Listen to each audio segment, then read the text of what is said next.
إن الحمد لله نحمده ونستعينه ونستغفره ونؤمن به ونتوكل عليه ونعوذ بالله من شرور أنفسنا ومن سيئات أعمالنا من يهده الله فلا مضل له ومن يضلله فلا هادي له وأشهد أن لا إله إلا الله وحده لا شريك له وأشهد أن محمدا عبده ورسوله أما بعد فإن خير الحديث كتاب الله وخير الهدي هدي محمد صلى الله عليه وسلم وشر الأمور محدثاتها وكل محدثة بدعة وكل بدعة ضلالة وكل ضلالة في النار فأعوذ بالله السميع العليم من الشيطان الرجيم من همزه ونفخه ونفخه بسم الله الرحمن الرحيم يا أيها الناس اعبدوا ربكم الذي خلقكم والذين من قبلكم لعلكم تتقون وقال النبي صلى الله عليه وسلم من قال لا إله إلا الله دخل الجنة معزز ومکرم و محترم بزرگان اسلام نوجوان ساتھیوں عزیز پیارے بچوں پردہ نشین اسلامی ماں و بہنوں اس بزم کا آغاز اللہ رب العزت کے حمد و ثنا سے کرتے ہیں کہ اللہ رب العالمین کی حقیقی معنی میں تعریف کے لائق ہے جس نے اس دنیا کو بنایا بے شمار مخلوقات کو بنایا اور بنانے کے بعد وجود بخشنے کے بعد بے شمار نعمتوں سے مالا مال کیا ہم تمام لوگوں کو ہماری زندگی گزارنے کے لیے گزر بسر کرنے کے لیے بہت ساری نعمتوں اور بہت ساری چیزوں سے ساز و سامان سے وسیلت عطا فرمائے حمد و ثنا کے بعد درود و سلام اور رحمت و برکت نازل ہو اس کے تمام انبیاء اکرام پر تمام رسولوں اور نبیوں پر خاص طور سے اس کے سب سے آخری نبی اور رسول جن کا نام گرامی اس میں گرامی احمد مشتبہ محمد مصطفیٰ صلی اللہ علیہ وسلم جن کو اللہ رب العالمین نے اس دنیا میں رشد و ہدایت کا پیکر بنا کر بھیجا جن کی تعلیمات پر چلنے والا کوئی بھی شخص اس دنیا میں بھی کامیاب ہے اور آخرت میں بھی کامیاب و کامیاب ہے اللہ رب العالمین اپنے تمام نبیوں پر درود و سلام رحمت و برکت نازل فرمائے خاص طور سے اپنے سب سے آخری نبی رسول پر رحمت و برکت نازل فرمائے کر یہ شخص و خبر ہے کہ زمین و آسمان اور یہ دنیا قائم و دائم ہے اللہم صلی وسلم وبارک علی نبینا محمد وعلی آلہ وصحبہ اجمعین وسلم تسلیما کثیرا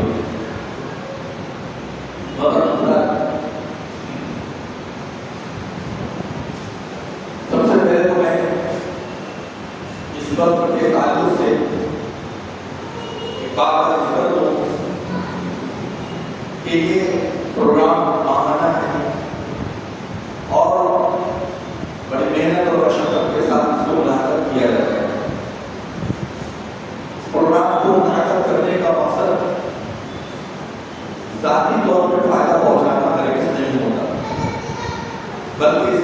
یہ ہوتا ہے کہ لوگ دین سے قریب ہو جائیں، دین کو سیکھیں سمجھیں، متعدد علماء اکرام کو بلایا جاتا ہے اور آپ لوگوں کے سامنے ان کو رکھا جاتا ہے۔ مقصد یہی ہوتا ہے کہ وہ دین کی باتیں عرض کریں، دین کی باتیں رکھیں، وہ بھی سیکھیں اور سننے والا بھی سیکھیں، اور کوئی مقصد نہیں ہوتا۔ وَذَكِّرْ فَإِنَّ الذِّكْرَىٰ تَنفَعُ الْمُؤْمِنِينَ، نصیحت کرو کیونکہ نصیحت مومن کو فائدہ پہنچاتا ہے۔ کچھ لوگ کہیں کہ جمعہ کا دن بھی ہے وہ کافی نہیں ہے، تو آپ جانتے ہیں کہ جمعہ کا دن بے شک ایک عظیم دن ہے، لیکن اس میں کیے جانے والے واضح نصیحت ایک محدود وقت پر ہوتے ہیں، وہاں وقت کی پابندی ہوتی ہے، اس میں وقت کے اندر مکمل کرنا ضروری ہوتا ہے۔ سوال جواب کی کوئی گنجائش نہیں ہوتی ہے، کسی بھی دل میں کوئی بات کھٹکے تو بعد میں اکیلے میں پڑھائی میں تو پوچھ سکتا ہے نماز کے بعد، لیکن دوران یعنی خطبہ ختم ہوتے ہی ایسا نہیں ہو سکتا۔ لیکن تقریر اور بیان یہ واضح نصیحت کا ایک عظیم ذریعہ ہوتا ہے جس میں وقت بہت زیادہ دیا جاتا ہے، موضوع کو مکمل کرنے کی کوئی کوشش کی جاتی ہے اور سوال جواب کی نشست ہوتی ہے تاکہ علی الفور امیڈیٹلی کسی کو کوئی شک شبہ ہو، ڈاؤٹ ہو، سوال ہو تو وہ پوچھ کر کے اپنے دل کو جگہ بخش سکتا ہے، تشکر حاصل کر سکتا ہے اور اطمینان و سکون حاصل کر سکتا ہے۔ اس طرح کی بات و نصیحت محفلیں ہمیشہ سے آباد رہی ہیں۔ محدثین، صحابہ اکرام اور خود انبیاء اکرام اور بالخصوص نبی صلی اللہ علیہ وسلم محفلیں منعقد کرتے تھے اور خصوصی خطابات وغیرہ کرتے تھے۔ جو لوگ بھی اس کام کو انجام دے رہے ہیں اس مسئلے میں ان کے خصوصی طور پہ دعا کرتے ہیں کہ اللہ تبارک و تعالیٰ ان لوگوں کو اجر عظیم عطا فرمائے اور اس کا بہترین بدلہ دنیا میں دیا اور آخرت میں دیے۔ ان کی جو محنتیں ہیں اس کے پیچھے جتنے بھی لوگوں کی محنتیں اللہ تعالیٰ ان کی محنتوں کو شرف قبولیت سے نواز دیں۔ جو لوگ سامعین ہیں بیٹھے ہوئے ہیں اپنے وقت کو فارغ کر کے قربان کر کے، کیونکہ آج کل کے وقت میں آج کل کے دور میں وقت کی بہت کمی ہے اور آپ جانتے ہیں کہ اگر انسان خالی ہوتا ہے تو کچھ نہ کچھ کام کرتا ہی رہتا ہے، تو اپنے اوقات کو فارغ کر کے اپنے وقت کی قربانی دے کر کے یہاں لوگ بیٹھتے ہیں اور سیکھتے ہیں سمجھتے ہیں تو اللہ تبارک و تعالیٰ سامعین کو بھی بہترین بدلہ عطا فرمائے اور ہم تمام لوگوں کو جو کچھ بھی ہم بولیں، جو کچھ بھی ہم کہیں اس کو سننے سے زیادہ عمل کرنے کی توفیق عطا فرمائے۔ آج جس موضوع پر ہم آپ کے سامنے یہاں حاضر ہوئے ہیں وہ موضوع توحید کا ہے۔ توحید اللہ رب العالمین کی وحدانیت کے اقرار کو کہا جاتا ہے۔ توحید کا مطلب کیا ہے؟ وحدۃ یوحد توحیدا، اللہ رب العالمین کو ایک جاننا، ایک سمجھنا، یہ اسلام کی بنیاد ہے، اساس ہے۔ یہ اسلام کی بنیاد ہے، اساس۔ اسلام اسی پر ٹکا ہوا ہے۔ ایک اللہ رب العالمین کی عبادت کرنا، اس کو ایک سمجھنا اور اس کی ذات میں کسی کو بھی شریک نہیں کرنا، یہ توحید کہلاتا ہے۔ اس کی تفصیل ابھی آپ کے سامنے بیان کریں گے تو آپ کو اور واضح طور پر سمجھ میں آئے گا۔ اللہ رب العالمین نے جتنے بھی انبیاء اکرام کو دنیا کے اندر بھیجا ہے، سارے کے سارے نبیوں کا یہی مشن تھا۔ آپ دیکھیں گے کہ مسئلے مسائل میں فرق ملے گا۔ پہلے کے نبیوں کے زمانے میں کسی دینی مسئلے پر کچھ اور طریقہ تھا، امت محمدیہ میں محمد صلی اللہ علیہ وسلم کی شریعت میں کچھ اور طریقہ تھا، نماز کا، روزے کا اور دیگر مسئلے مسائل حرام حلال کا فرق آپ کو ملے گا، لیکن آپ کو توحید کے اندر کسی بھی طرح کا کوئی فرق نہیں ملے گا۔ اللہ رب العالمین نے فرمایا وَمَا أَرْسَلْنَا مِن قَبْلِكَ رِجَالًا، ہم نے آپ سے پہلے جتنے بھی لوگوں کو نبی بنا کر کے دنیا کے اندر بھیجا إِلَّا نُوحِي إِلَيْهِ أَنَّهُ لَا إِلَٰهَ إِلَّا أَنَا فَاعْبُدُونِ، ان سب کو ہم نے یہی وحی کی، ان کو ہم نے یہی کہا کہ تم بھی سنو اور سب کو سنا دینا، جو تمہارے ماں بہن میں رہنے والے لوگ ہیں سب کو سنا دینا، أَنَّهُ لَا إِلَٰهَ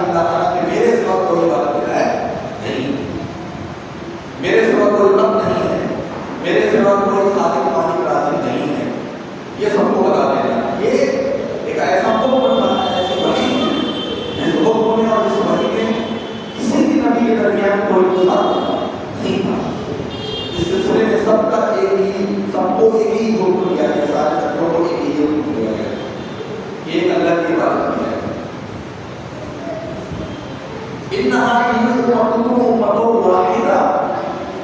توحید کے معاملے میں جتنے بھی انبیاء کرام ہیں سارے کے سارے ایک امت ہے، وَأَنَا رَبُّكُمْ فَاعْبُدُونِ، یہ سارے کے سارے ایک امت ہیں، وہ چاہے آدم علیہ السلام ہو، وہ چاہے نوح علیہ السلام ہو، چاہے اسی طریقے سے یوسف علیہ السلام ہو، موسیٰ، عیسیٰ، ایوب، اسحاق، ابراہیم علیہ السلام، یہ سارے کے سارے ایک ملت ہے، ایک امت ہے۔ کس اعتبار سے ایک امت ہے؟ سب نے توحید کو پھیلایا، سب نے توحید کو لوگوں تک پہنچایا، اس معاملے میں سارے کے سارے لوگ ایک ہیں۔ وَأَنَا رَبُّكُمْ فَاعْبُدُونِ، اور میں تم تمام لوگوں کا رب ہوں، اس پر تم لوگ قائم رہنا، میری عبادت کرتے رہنا۔ جب سب لوگ عالم ارواح میں اکٹھا کیے گئے، اللہ رب العالمین نے سارے لوگوں کی روح کو وہاں پر اکٹھا کیا، عالم ارواح اس دنیا میں آنے سے پہلے ہمیں جس بات کو ملا ہے، روح اللہ تعالیٰ نے سارے لوگوں کی پہلے ہی اکٹھا کر دی جب آدم علیہ السلام کو بنایا۔ اللہ رب العالمین کے بیچ سے سارے لوگوں کی روح کو باہر نکالا، اکٹھا کیا، اور اکٹھا کرنے کے بعد کیا کہا؟ الست بربکم، کیا میں تم لوگوں کا رب نہیں ہوں؟ اس وقت سارے کے سارے لوگوں نے کہا تھا، ساری ارواح نے کہا تھا بلا، شہیدنا، ہم گواہی دیتے ہیں۔ یہ وہ گواہی تھی دنیا میں آنے کے بعد لوگ کر گئے، کچھ لوگ مکمل ہو کر گئے، اللہ کو جانتے ہی نہیں، اللہ کو پہچانتے ہی نہیں، اور کچھ لوگ اللہ کو جانتے پہچانتے ہوئے بھی توحید سے بے-پرواہ کرتے ہیں، شرک کا راستہ اختیار کرتے ہیں۔ کم ہی لوگ ہیں جنہوں نے توحید کو سمجھا، توحید کو اپنے سر اور آنکھوں پر سجا کر کے رکھا، اپنی آنکھوں پر چھپا کر، بہت کم لوگ، پرسنٹیج بہت کم تھا جنہوں نے توحید کو سمجھا۔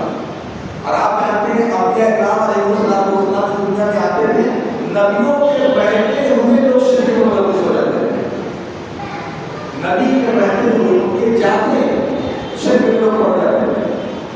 انسان اتنی تیز گمراہ ہوتا ہے، انسان بہت تیز گمراہ ہوتا ہے، اتنی تیز گمراہ ہوتا ہے کہ قرآن حدیث آج کے زمانے کی بات کرتے رہتے ہوئے گمراہ ہوتا ہے، قرآن حدیث کی موجودگی میں گمراہ ہوتا ہے۔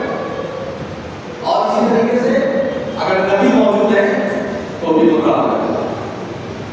وَكَيْفَ تَكْفُرُونَ وَأَنْتُمْ تُتْلَىٰ عَلَيْكُمْ آيَاتُ اللَّهِ وَفِيكُمْ رَسُولُهُ، کیسے تم لوگ انکار کرتے ہو، کفر کرتے ہو، جبکہ تم لوگوں کے سامنے اللہ تعالیٰ کا کلام پڑھا جا رہا ہے، تمہارے درمیان نبی موجود ہے، رسول موجود ہے، اس کے باوجود تم لوگ گمراہ ہو جاتے ہو، کفر کرنے لگ رہے ہو۔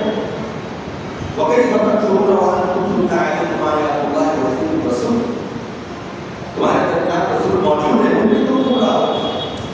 ایسا ہوگا کہ آپ دیکھیں حضرت موسیٰ علیہ السلام کو تورات دینے کے لیے کوہ طور میں گئے، ادھر بچڑے کی بات ہوئی، کتنے دن کے لیے گئے تھے وہاں پر؟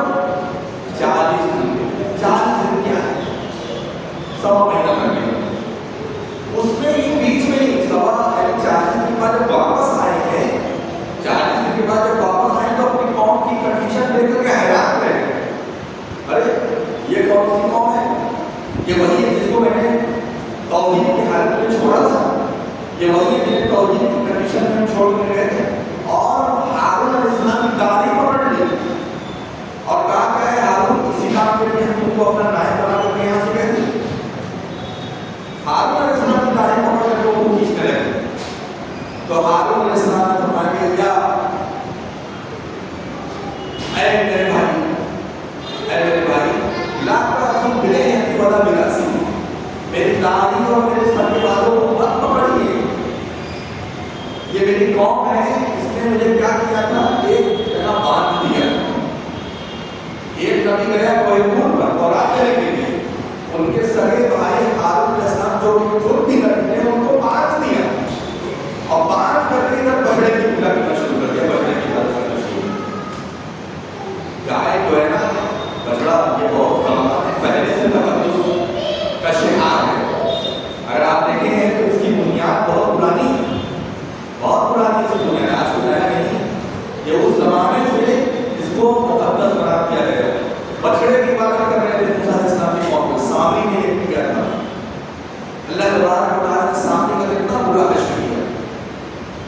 جب پتا چلا سامری نے ایسا کر کیا تھا تو موسیٰ علیہ السلام سامری کے پاس گئے، قال وما خطبک یا سامری، اے سامری کیا کیا تم نے، ایسا کیا کر دیا؟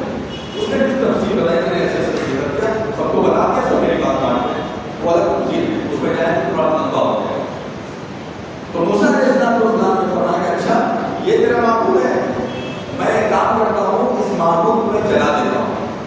موسیٰ علیہ السلام نے بچڑے کو جلا کے جو بنایا ہے حقیقی بچڑا نہیں تھا، وہ بھی بناوٹی تھا، یعنی جیسے جس میں جان ہوتی ہے جس بچڑے کے اندر گائے وغیرہ کے اندر، وہ جاندار نہیں تھا، وہ جیسے مطلع بنا دیا جاتا ہے نا ویسے مطلع بنا دیا تھا، اس کو جلایا اور جلا کر کے اس کو پانی میں باہر کیا اور سامری سے کہا کہ اے سامری تم زندگی پر نہیں کہتے رہو گے لا مساس، مجھے مت چھو، مجھے مت چھو، کیونکہ جیسے ہی سامری کو کوئی چھوتا تھا اس کو بہت شدید بخار ہو جاتا تھا، پھر کچھ بات اسے ہوتا تھا اور جیسے ہی کوئی اس کو پکڑتا تھا پھر اس کو بخار ہو جاتا تھا۔ یہ توبہ کے طور پر رب العالمین نے اور سزا کے طور پر اس کے ساتھ ایسا کیا۔ تو شرک بڑی تیزی سے پھیلتا ہے، توحید بڑی تیزی سے ختم ہوتی ہے، لیکن اللہ تبارک و تعالیٰ اپنی توحید کو بچاتا ہے۔ شرک کرنے والوں کو نامراد کرتا ہے، برباد ہوتے ہیں، شرک کرنے والے ہلاک ہوتے ہیں، اور اللہ رب العالمین نے مشرک کا کوئی ٹھکانہ نہیں رکھتا ہے۔ یہ سب آزمائش کے لیے ہماری زندگی میں ہماری دنیا میں یہ چیزیں آتی ہیں، لیکن اللہ رب العالمین توحید پرست لوگوں کو پسند کرتا ہے۔ اللہ تعالیٰ توحید ہی کو پسند کرتا ہے۔ توحید کو سمجھنا ہے کیوں ضروری؟ اس لیے سمجھنا ضروری ہے کیونکہ توحید ہی پر ہمارا دین ٹکا ہوا ہے۔ آج اگر کوئی بھی مسلمان توحید سے ہٹ جائے، غیر اللہ کی عبادت کرنے لگے، تو یہ جتنی بھی دشمنی کی ساری دشمنی ختم نہیں ہو جائے گی۔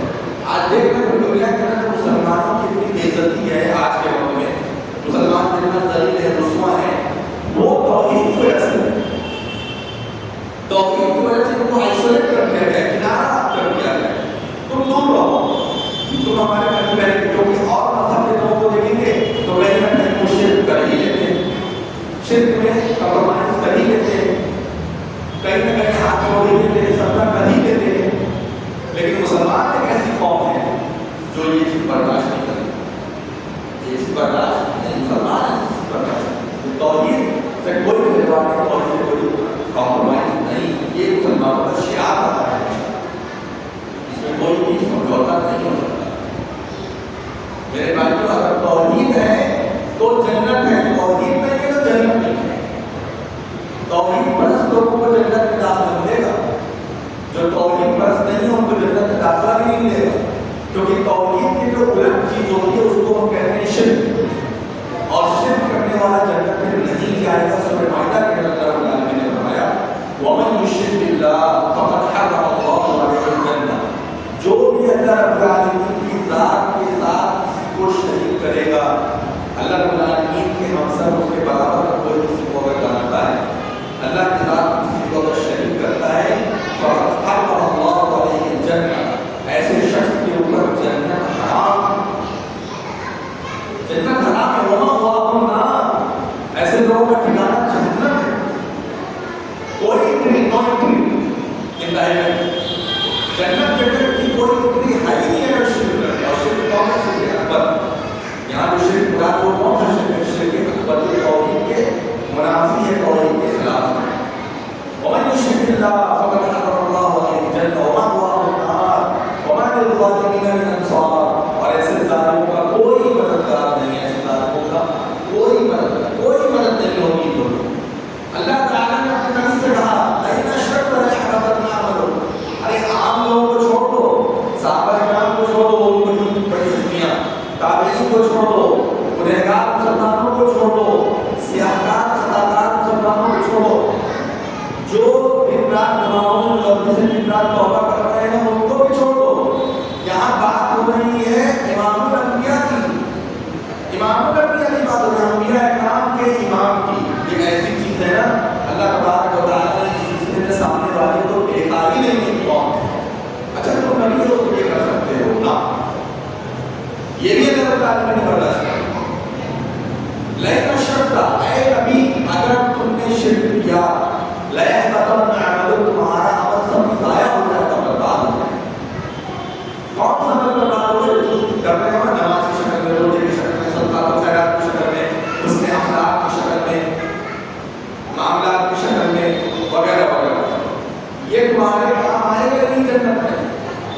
آخرت میں یہ تمہارے کام میں ہے، یہ چیزیں تمہیں جنت میں لے جا ہی نہیں پائیں گے اگر تم نے توحید کو گرا دیا، توحید کو منہدم کر دیا تو کچھ بھی کام آنے والا نہیں۔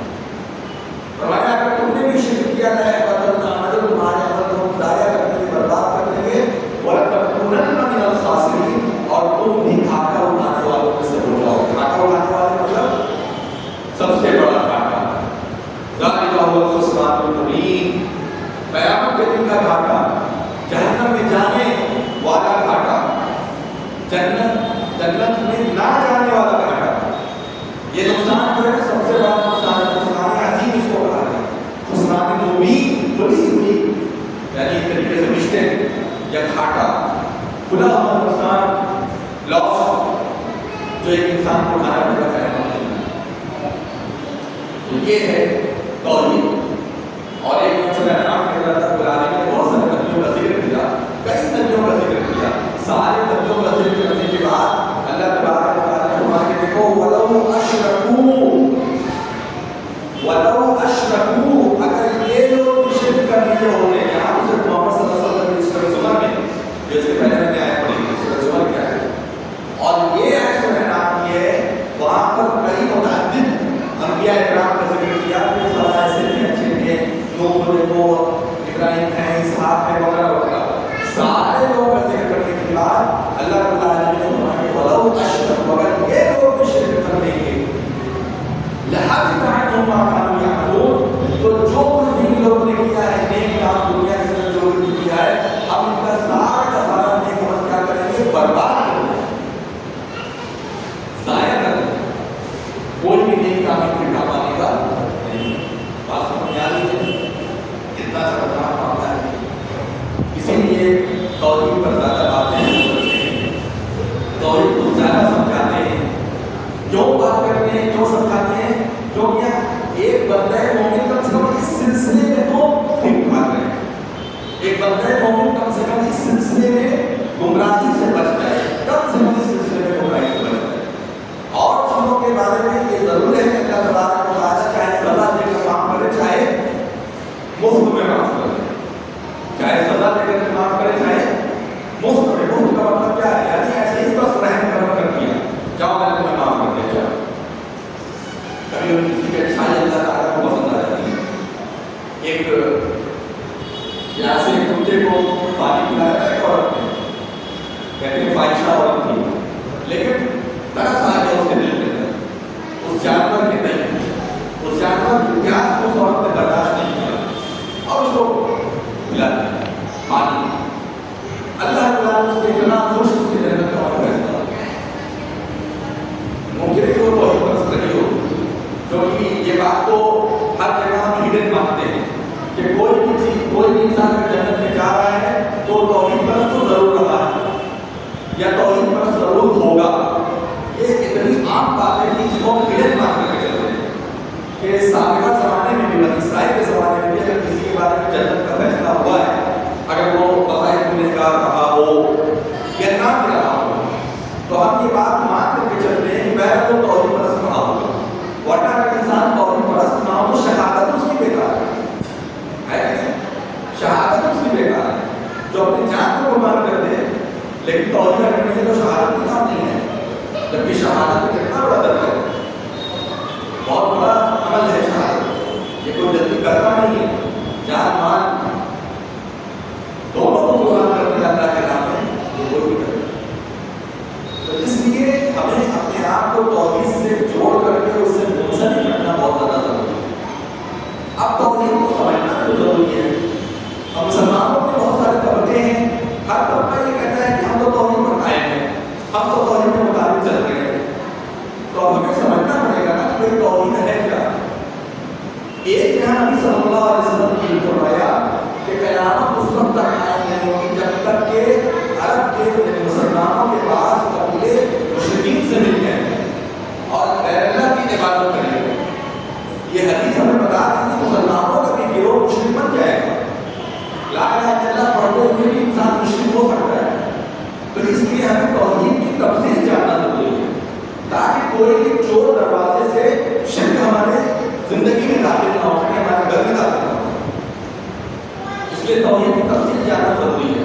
لیکن تفصیل میں کچھ نہیں سمجھتے. توحید مطلب کیا ہے؟ اللہ کی عبادت کرنا. ایک انسان اللہ کے آگے سجدہ جھکا کر کے باہر جا رہا ہے اور 50 دن سجدہ کر رہا ہے. وہ سوچ رہا ہے ہم مسلمان توحید کے مطابق زندگی گزار رہے ہیں، لیکن وہ اس خطرناکی کو سمجھ نہیں پا رہا ہے کہ یہ توحید تو یہاں ضائع اور برباد ہو جاتا ہے.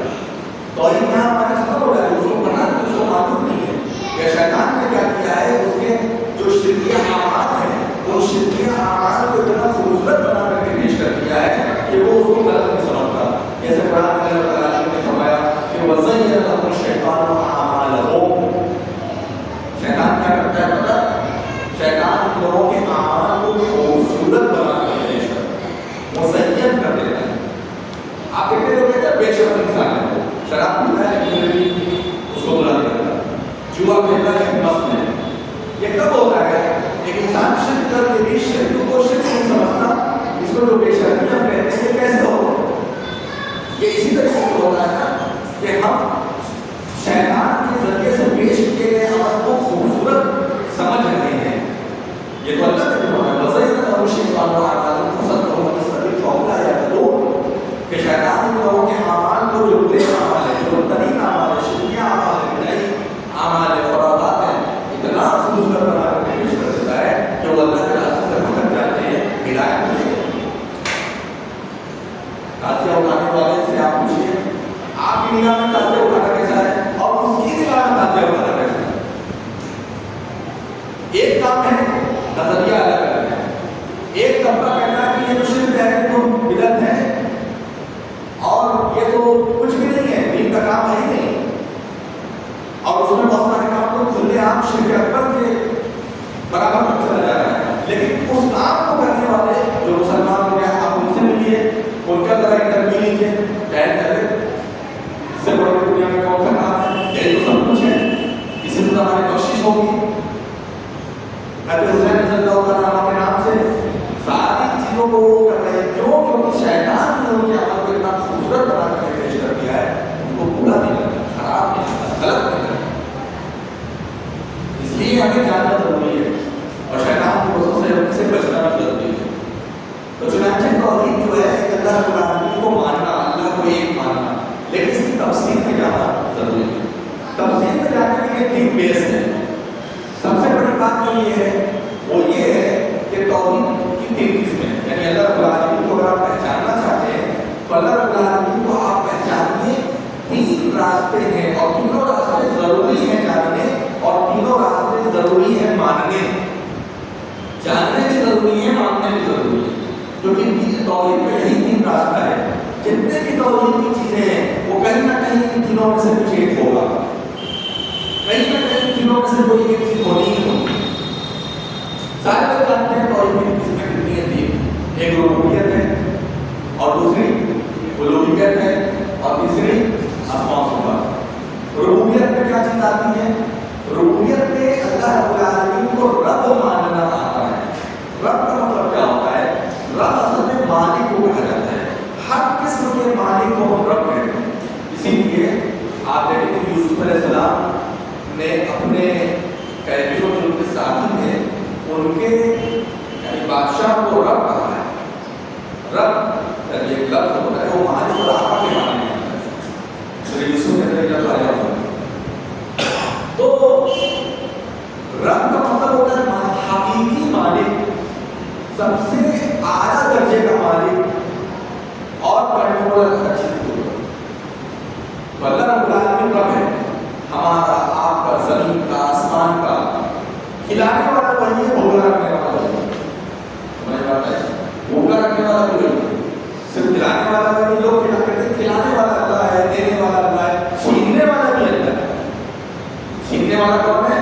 اللہ ہے. جب چھین لیتا ہے تو سوچتے ہیں بھلا تو ایسے ہوگا، اس نے کچھ کر دیا ہے، کوئی تعبیر ہو گئی ذرا ڈھونڈو کہیں اندر دوسری بھی تو نہ مل جائے. تو لوگ جو ہے تلاش کرتے ہیں کہیں کچھ ایسا تو نہیں ہو گیا ہے. چھیننے والا بھی اللہ تبارک و تعالیٰ ہے، دینے والا بھی اللہ ہے، کھلانے والا بھی اللہ ہے، بھوکا رکھنے والا بھی اللہ ہے، کھلانے والا بھی وہی ہے، مارنے والا بھی وہی ہے. سبب جو بھی ہو کسی بھی وجہ سے ہماری موت ہوئی ہو، چاہے طبعی طور پہ جیسے موت آئی چلے گئے، کیا، کسی نے مرڈر کر دیا، ایکسیڈنٹ ہو گیا، اللہ تعالیٰ عبادت کرے تو کسی بھی طریقے سے موت آئے، مارا ہے حقیقت میں کس نے؟ اللہ۔ یہ ایمان کی عقیدہ، کھلانے والا وہی، پلانے والا وہی۔ اور اس طریقے سے آپ سمجھ جائیے کہ ہمیں تکلیف اگر آئی ہے اسی کی وجہ سے اللہ نے کیا، اور تکلیف اگر ختم ہونے سے تو اللہ تعالیٰ کرے گا اور کوئی نہیں کر سکتا۔ وَإِنْ يَمْسَسْكَ اللَّهُ بِضُرٍّ فَلَا كَاشِفَ لَهُ إِلَّا هُوَ۔ اگر تم کو کوئی بھی تکلیف پہنچ جائے تو یہ سمجھ لینا کہ وہ تکلیف نہیں کوئی ختم کر سکتا سوائے اللہ۔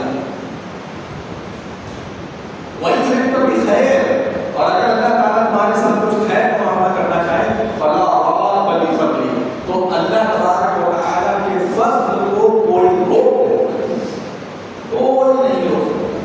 اگر اللہ تبارک و تعالیٰ تمہیں ایگزام میں پاس کرانا چاہتا ہے تو محنت کرو، لیکن محنت کے ساتھ عقیدہ یہ ہونا چاہیے کہ اللہ تبارک و تعالیٰ ہمیں اس میں نجات دے گا، تو ہوں گے نہیں تو نہیں ہوں گے، لیکن محنت کی شرط ہے کہ محنت چھوڑ دیں گے۔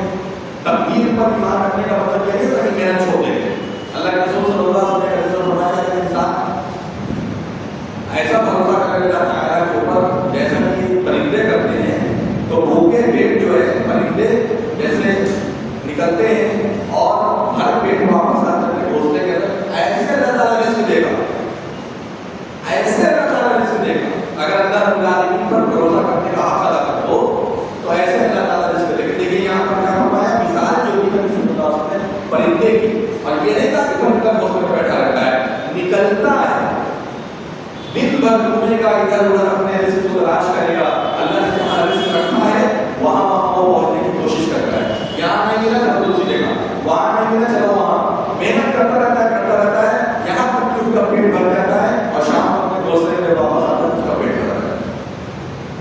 تو پتہ یہ چلا اس حدیث سے یہ ثابت ہوتا ہے کہ تقدیر مشقت کے ساتھ ایمان کو کہتے ہیں، بغیر مشقت کے ایمان کو تقدیر پر ایمان نہیں آتا۔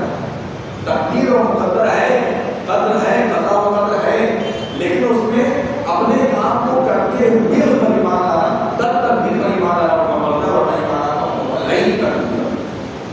اگر میں نے مشقت نہیں کرتے، یہ توحید سے بھی جڑا ہوا ہے، اس کا ایمان سے بھی اس کا جڑا ہوا ہے۔ اب رات کو موبائل چلا رہے ہیں، رات کو موبائل چلا رہے ہیں، یہ وہ اتنے سوشل میڈیا ہے، نوجوانوں کو کیا پوچھنا، آج سے پہلے، آج سے 10 سال 5 سال پہلے اور اتنا سب یوز کرتا تھا موبائل چلاتے ہوئے، سوشل میڈیا پلیٹ فارم نہیں تھا، انسٹاگرام تو فرصت ہی نہیں ہے، پتا نہیں کیسا یہ سب ہے۔ آپ سوچیے کہ انسان کو اڑاہٹ نہیں ہوتی ہے۔ لوگ کہتے تھے، سوال کرتے ہیں، اسلام پرانے زمانے کے لوگ ہوتے تھے کیسے 8 گھنٹہ 10 گھنٹہ کتاب پڑھتے تھے، جو سوال کرتے تھے تو ہم لوگ ہاں کیسے کرتے تھے، وہ طاقت نہیں ہوتی ہے۔ انسان جو ہے ایک کام کرتے کرتے ہو جاتا ہے، بہت ہو جاتا ہے، لیکن جب موبائل آیا اور موبائل میں جب نیٹ کا زمانہ آیا تب انلمیٹیڈ اور ایسے سوشل میڈیا پلیٹ فارم آئے جیسے کہ آج کل ہے، اور نوجوان بچوں اس کو دن رات چلا رہا ہے، تب سمجھ میں آئے کہ دیکھو انسان کا شغف جب کسی چیز سے ہو جاتا ہے، انسان کا جڑاؤ اور لگاؤ جب کسی چیز سے ہو جاتا ہے، اس کو اسی میں مزہ ملتا ہے، وہ وقت نہیں دیکھتا ہے، آدھا دن اور پورا دن اس میں لگا دیتا ہے، اس کو بوریت محسوس نہیں ہوتی۔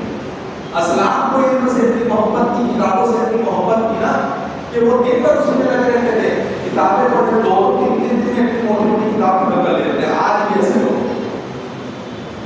ایسے میں محدث بن جاتا ہے، اللہ تعالیٰ نے یہ کہا، یہ کہا، جماعتیں نے یہ کہا، یہ جو بولتے ہیں لوگ، یہ جو اتنا علم آیا انہوں نے خاص کی دنیا ان کے طرف رجوع کر رہی ہے، ان کے اقوال کو دلیل کے طور پر پیش کر رہی ہے، کیسے انہوں نے اتنی محنت کی نا۔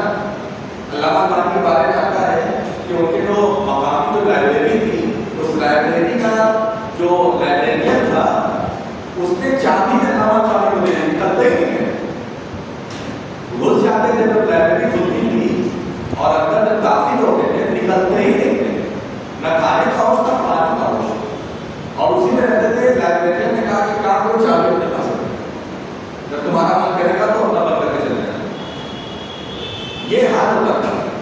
مولانا رئیس احمد ندوی رحمۃ اللہ علیہ کا سرنے میں مفید ہے اور زبردست عالم تھے. ان کے ایسا عالم کی ٹکر کر رہے تھے آداب کو بھائی کر رہے.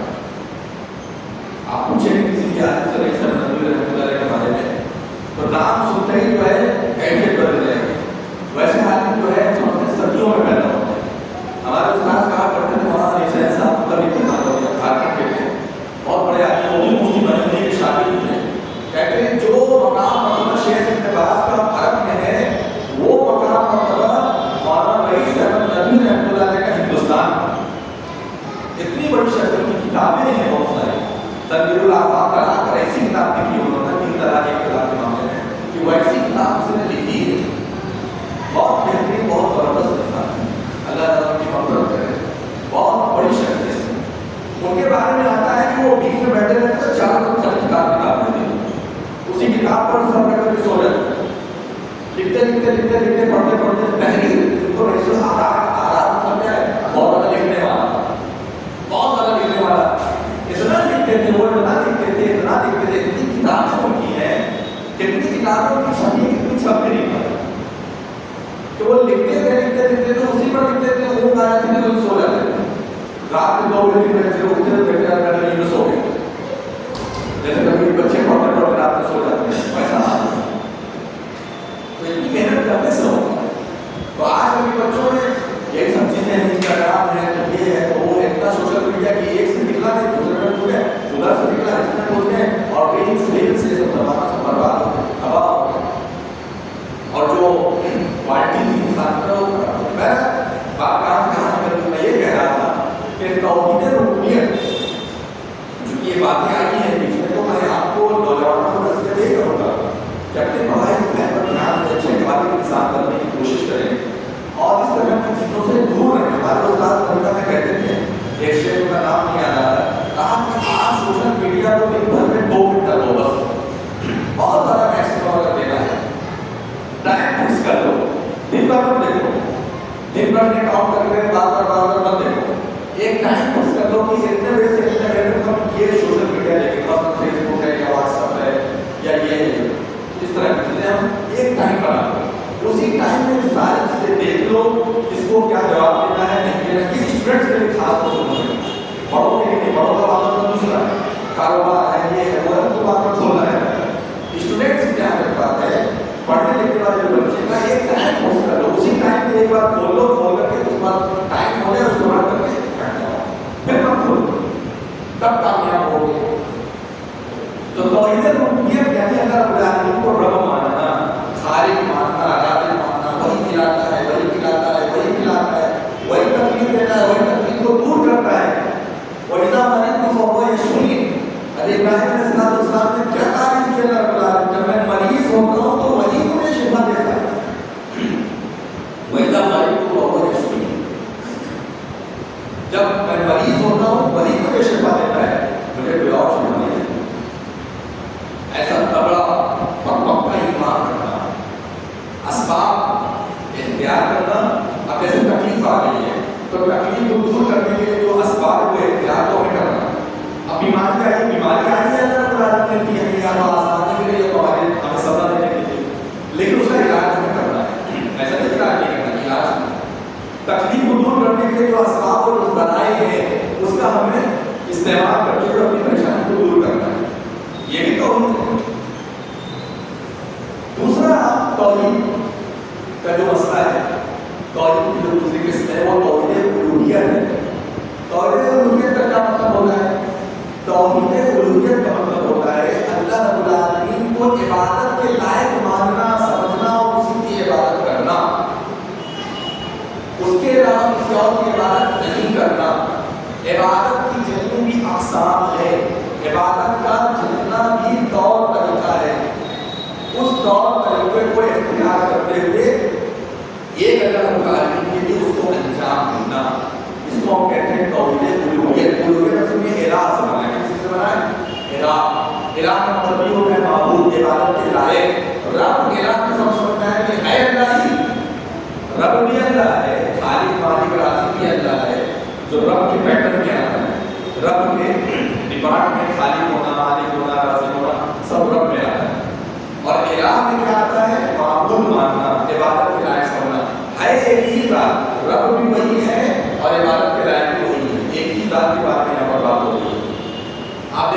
بعد میں سورہ ناس ہے.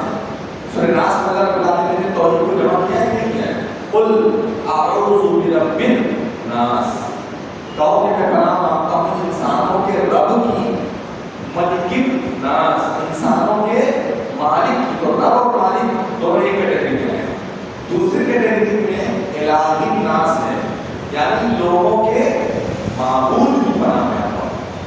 تو توحید ربوبیت یہاں ہے اور توحید الوہیت یہاں ہے. اسماء و صفات ہمیں بتاتے ہیں. تو الوہیت عبادت کے لائق وہ اللہ تعالی کی ذات ہے. عبادت کی جتنی بھی اقسام ہیں، عبادت کی جتنی بھی قسمیں ہیں، ساری کی ساری قسموں کو اللہ رب العالمین کے لیے انجام دینا. عبادت کیا ہے؟ لوگ سمجھتے ہیں کہ مسجد کے اندر آ کر کے ہم نے نماز پڑھ لیا، سر جھکا لیا، سجدہ کر لیا اور دیگر جو بھی کام کرنا ہے وہ ہم نے کر لیا، یہ عبادت نہیں، پر اس پر نہیں ہوتی. پہلی بات تو یہ ہے، سب سے بڑا چیلنج تو یہ ہے کہ یہ سب کچھ صرف اور صرف اللہ کے لیے انجام دیا جائے. یہ عبادت جو ہوگا جیسے ہاتھ ایسے جھکا کر کے ہاتھ باندھ میں جھک کر کھڑے ہونا، رکوع کرنا، سجدہ کرنا، یہ سارے کام بھی اپنے میں چیلنج ہے کہ صرف اللہ کے لیے انجام دیا جائے. ورنہ میں بے شمار ایسے مسلمانوں کو جانتا ہوں، بے شمار ایسے مسلمانوں کو جانتا ہوں جو یہاں سجدہ کرتے ہیں اور باہر بھی ایک قبر، خوبصورت قبر بنائے ہوئے ہیں، وہاں سجدہ کر کے تب مسجد کے گیٹ سے بنائے. مسجد کے اندر بھی آپ کو مزارات ملیں گے، بہت سارے مسجدوں میں. کتنی مسجدیں ہم نے دیکھی ہیں، آپ لوگوں نے بھی دیکھی ہوں. ہم نے کتنے نمازیوں کو ایسا دیکھا ہے کہ جب نماز پڑھیں اور نماز پڑھنے کے بعد چلے گئے ادھر حجرے میں یا قبر کی ایک مخصوص جگہ جو مسجد کے کیمپس میں بنائی گئی ہے. حالانکہ یہ احرام ہے، مسجد کے اندر قبر وغیرہ نہیں ہونی چاہیے، لیکن پھر اس میں جاتے جا کرتے ہیں اپنی آنکھوں سے ہم نے دیکھا ہے سجدہ کرتے ہوئے، طواف کرتے ہوئے، اپنی آنکھوں سے ہم نے طواف کرتے ہوئے. عبادت کی اقسام اس پر ہم بات کریں گے. اس کے پہلے جو عبادت ہم انجام دے رہے ہیں وہ عبادت تو خالصتاً اللہ کے لیے کر لو کم سے کم. ابھی تو عبادت کی اتنی قسمیں ہیں تو اس کو بیان کریں گے تو حیران رہ جائے گا انسان کی یہ بھی عبادت ہے، اس کو بھی عبادت کہا ہے، اتنی عبادت کس ہے. لیکن اب کم از کم جو معروف اور مشہور عبادت کے طور طریقے ہیں، جو مشہور عبادت کے طور طریقے ہیں، اس کو تو صرف اور صرف اللہ کے لیے انجام دو. اس میں بھی لوگوں نے شروع کر دیا ہاتھ باندھ کر کے ایسے کر دیا، ایسے کو بس ایسے تھوڑا سا ہلکا سا بدل دیا. لیکن عبادت بھی کا تو قیام، اصل اس کو کہتے ہیں قیام. یہ قیام اللہ کے لیے ہم دوسروں کے سامنے قیام کر رہے ہیں، سجدہ کر رہے ہیں. اپنی آنکھ سے ہم نے ایک بندے کو ایسے سے طواف کرتے ہوئے دیکھا ہے. حال فی الحال بہت بڑی بات ہے، ایک اللہ کا گھر ہے، اس گھر کے علاوہ طواف کرنے کی کہیں گنجائش ہے؟ صرف دنیا کے اندر ایک گھر ہے، ایک جگہ ہے جس کی پریکرما ہندی میں کہتے ہیں پریکرما اور طواف اردو عربی میں بولتے ہیں. صرف ایک گھر ایک جگہ ہے، باقی دنیا میں کوئی ایسی جگہ نہیں جس کا طواف کیا جائے، نہ مذاق میں نہ سیریسلی، اور اس کو شرک اکبر قرار دیا گیا ہے جو انسان ایسا کرتا ہے. تو توحید کو سمجھنے کے لیے الہ توحید سب سے زیادہ ضروری ہے. اس کو سمجھنا سب سے زیادہ ضروری ہے. اب عبادت کی جو اقسام ہے اس کے مطابق ہم آئیں تو عبادت کی بہت مثلا دعا مانگنا عبادت ہے، توکل بھروسہ کرنا عبادت ہے، خوف عبادت ہے، امید لگانا عبادت ہے، اور جس طریقے سے محبت کرنا عبادت ہے، جانور ذبح کرنا عبادت ہے، روزہ رکھنا عبادت ہے، وغیرہ وغیرہ وغیرہ. اس کے علاوہ اب ایک ایک کرتے تو مختصر بات. نمبر ایک دعا کا مطلب ہوتا ہے پکارنا. اللہ تعالی نے فرمایا کہ اذا سألك عبادی انی فإنی قریب، جب بھی میرے بندے میرے بارے میں پوچھے کہا تو ان سے کہو کہ میں ان کے قریب ہوں. ادعونی استجب لکم، مجھے پکارو، مجھ سے دعا کرو، میں تمہاری پکار کو سنوں گا،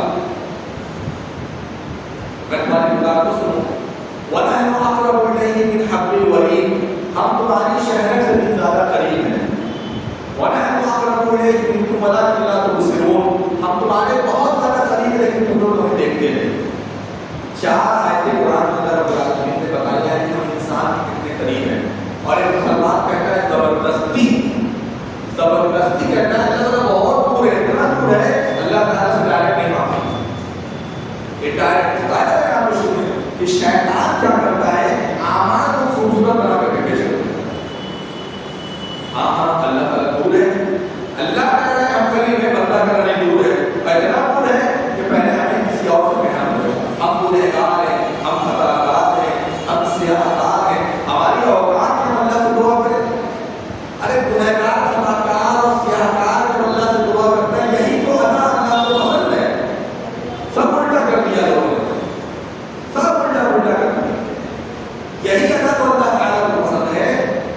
انسان خطاکار ہو، سیاہکار ہو، گنہگار ہو، اس وقت اللہ کو پکارے، اس وقت اور زیادہ اللہ رب العالمین خوش ہوتا ہے۔ کل بنی آدم خطا، میری ایک بات دلائل سے ہٹ کر نہیں ہے، کل بنی آدم خطا، آدم کی اولاد جتنی ہے سب کے سب خطاکار ہیں، کوئی بھی ایسا نہیں ہے جو خطا سے پاک ہو۔ وخیر الخطائین التوابون، اور بہترین خطاکار وہ ہے جو توبہ کرنے والے۔ آپ بتائیے، توبہ کرنے والے مسلمانوں کو اللہ تعالیٰ کہہ رہا ہے بہترین خطاکار، اور مردود قسم کے لوگ کہہ رہے ہیں کہ خطاکار اور سیاہکار والی اوقات ہے اللہ کو دکھانے، ایسے شیطان کو اللہ سے دور کیا۔ اللہ تک پہنچنا ہے تمہیں، ایک جج تک پہنچ نہیں سکتے، تم اللہ تک پہنچو گے۔ ان لوگوں کی مثال دے کر لوگوں کو اللہ سے دور کرتے، چھت پہ پہنچ جاؤ گے ڈائریکٹ، سیڑھی کے بغیر پہنچ جاؤ گے، لیفٹ کے بغیر پہنچ جاؤ گے، کود کر کے پہنچ جاؤ گے، یہ سب فالتو کی بکواس کر کے لوگوں کو اللہ سے دور کرتے۔ جبکہ اللہ تعالیٰ نے اپنے بارے میں فرمایا کہ فَلَا تَضْرِبُوا لِلَّهِ الْأَمْثَالَ، اللہ کے لیے مثالیں بیان نہ کرو، اللہ کے بارے میں یہ مت کہو اللہ تعالیٰ فلاں کے جیسا ہے، فلاں کے جیسا ہے، اللہ تعالیٰ کے مثال بیان مت کرو۔ فَلَا تَضْرِبُوا لِلَّهِ الْأَمْثَالَ، اللہ تبارک و تعالیٰ نے ہرگز مثال نہ بیان کرے، کریکٹر اور جج اور ایم پی اور پتہ نہیں کس کس کی مثال دے کر کے، اور وہی ایم پی اور جج کا کریکٹر ہے جو بھی اگر وہ کہہ دے تو میرے دوست ہو، میں تمہیں بہت مانتا ہوں، میں کوئی بھی بات ہوگی سیدھے میرے آفس میں آ جانا، پھر کون بیوقوف ہے جو ذریعہ اور وسیلہ تلاش کرے، وہ یہ ذریعہ اور وسیلہ تلاش کرے، ذریعہ اور وسیلے کے نام پر دعا سے دور کر دیا اور دوسروں کے در کا بھکاری بنا دیا، وہاں ماننا شروع کر دیا، وہیں سجدہ کرنا شروع، وہیں موقع کے گرانا سب میں شروع ہو گیا، اور اللہ تعالیٰ کے دربار سے آٹ کیا۔ بڑی مشکل سے جمعہ میں کہیں پیچھے جا کر نماز پڑھنے کا موقع ملتا ہے، اور جمعرات کے دن سب لے کر کے حاضر ٹائم نکال سکتے، دربار بھرا پڑا ہے غیر اللہ کا، اور اللہ کا دربار خالی ہے۔ میں مثال دیتا ہوں اس سلسلے میں کہ مان لیجیے کوئی ماں ہے، اس کے دو بیٹے ہیں، ایک بیٹا کم عمر میں لڑائی جھگڑا کر کے بھاگ گیا، ایک بیٹا اس کے ساتھ رہتا ہے، خیال کرتا ہے، کھلاتا ہے، پلاتا ہے، سارا کام کرتا ہے، محنت مشقت کرتا ہے۔ جو بیٹا بھاگا تھا کم عمری میں، اس کو ایک بہن جو ہے پتا چلا کہ میں نے بہت غلطی کی اور میں اب اپنی ماں سے معافی مانگنا چاہتا ہوں، مجھے ایسا نہیں کرنا چاہیے تھا۔ وہ کیا کرتا ہے، وہ سب کچھ کر کے 4 سال 5 سال 10 سال جو بھی مان لیجیے ڈیوریشن، اس کے بعد وہ اپنی ماں کے سامنے آ کر ایک بیٹھ کھڑا ہو کر کے اپنی ماں سے معافی مانگا، میں نے بہت بڑی غلطی کر دی، معاف کر دیجیے اور ایسی غلطی کبھی نہیں ہوگی، اور ہم آپ کا خیال کریں۔ اس دن اس ماں کی کیا کیفیت ہوگی؟ میں تو کہتا ہوں کہ جو بچہ دن رات اس کے ساتھ رہ رہا ہے نا، اس سے بھی زیادہ محبت اس دن اس بچے کے لیے پیدا ہو جائے گی، کیونکہ اتنے زمانے بعد ملا ہے اور وہ اپنے غلطیوں پر اور خطاؤں پر نادم ہے۔ اس دن تو اس کی زیادہ خوشبو جو میرے پورا بناؤ بھائی بریانی بناؤ 10 لاکھ والا ہے، آج بننے والے دن میں کیا ہوگا؟ بریانی۔ اور یہاں پر رب العالمین کی ذات سے اتنا دور کر دیا گیا، کیا کہنے کے دور کر دیا گیا؟ اللہ کا ڈائریکٹ۔ اچھا قرآن کی آیت نہیں اس سلسلے میں، اس سلسلے میں کیا ہے؟ کبھی داس کا دعا، قرآن کی آیت نہیں ہے کہ دلیل پیش کر سکے، کبھی داس کا دعا، وہ کون سا کیسے گرو گوبند تو کھڑے کاٹے کا کو پائے بلیہاری گرو آپ نے گوبند دیو، وہ آیت پڑھے نہیں، بچپن میں سب کتابوں میں ہم نے پڑھا ہے، گرو گوبند تو کھڑے، گرو گوبند سے مراد کیا؟ بھگوان ہے جس نے لکھا ہے، دونوں پڑھے، گرو یعنی ٹیچر اور بھگوان دونوں پڑھے، کس کو پہلے پیر لگے؟ یہ دلیل دیکھو میرے سامنے ایک عالم نے پیش کی، یہ سب پیش کرنے کی چیز نہیں ہے، لیکن پڑھے لکھے لوگ اس طرح کی دلیل پیش کرتے دیکھو وہاں بھی انہوں نے یہ بات کہی، دونوں پڑھے کس کو پہلے پیر لگے؟ بلیہاری گرو آپ نے گوبند دیو بتایا، کہتے ہیں کہ گرو جی آپ نے مجھے اس کا راستہ بتایا، لہٰذا ان کو چھوڑ کے پہلے میں آپ کو پکڑنا چاہتا ہوں، تو کہتے ہیں کہ پہلے ذریعہ پکڑو اور جو بیس ہے جو مین ہے اس کو پکڑو۔ اس طریقے سے لوگوں نے اللہ تعالیٰ سے دور کیا، اور وہ اللہ تعالیٰ کہتا ہے کہ ادعونی مجھے پکارو اور تمہاری پکار کو سنوں گا، وہ اللہ جس نے کھلے عام کیا، اس کے دعا یہ عبادت، الدعاء هو العبادہ، نبی صلی اللہ علیہ وسلم کہتے ہیں کہ دعا عبادت ہے۔